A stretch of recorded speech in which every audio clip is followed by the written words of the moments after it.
ขาดละเอ้ยจำบ่คือบ่ตัดให้จำเลยโอ้จนในบนเมื่อมันก็ตัดใกล้กินเลย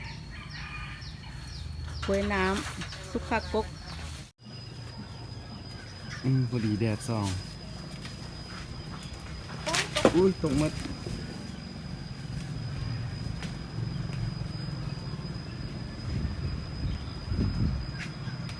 ออกหลายเนาะ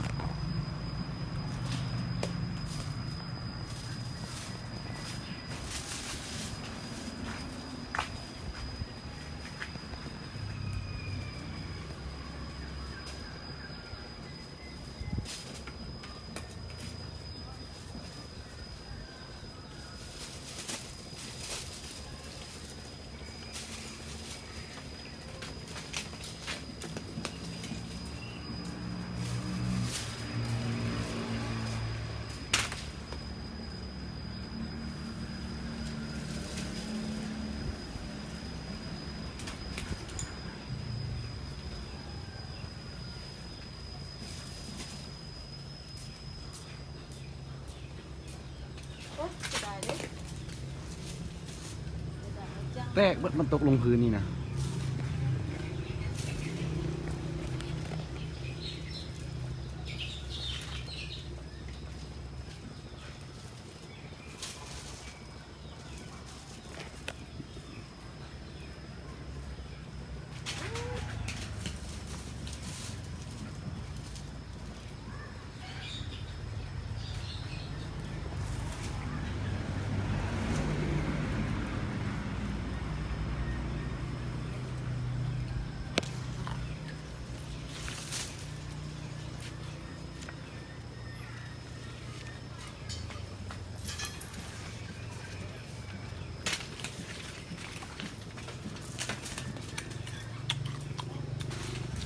สดจักโดน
โอ้ยเสียดายจัง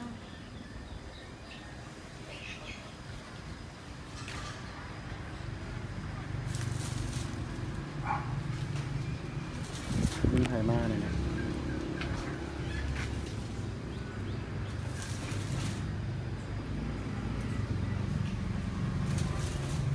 หน่วยแม่เดี๋ยวซะหน่วยอ่ะแม่บ่ได้ไปน้ำโต๊ะซะกลับมา4 โมงกินพาไปที่ห้องสองอีก จิ้มพาไปทางใดฮะ น้ำมัน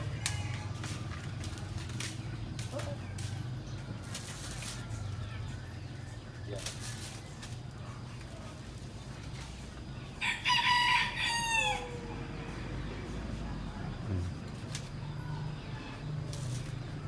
ขึ้นมาเอาไปกินมันเลยมันซุกแห้งหลายแล้วได้นี่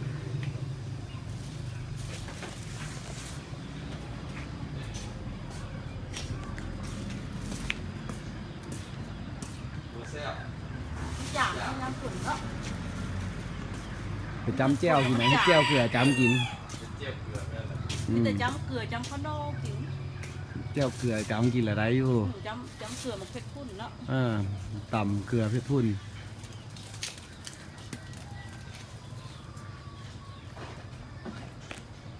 เต็มถุงแล้วนะเนี่ย เต็มเลย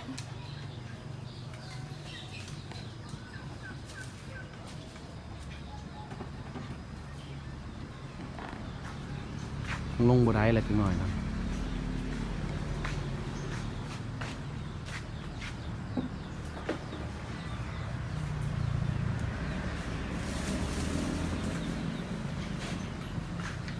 แล่นนึ่งเข้าแล้วก็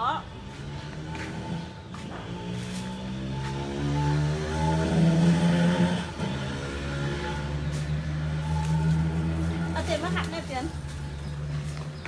ไปเลือกปลาเกตให้ปลาเกต พระ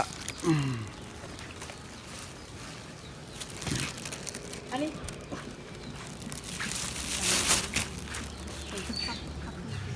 นี่ข้างหน้าแม่เลยนี่แดงๆ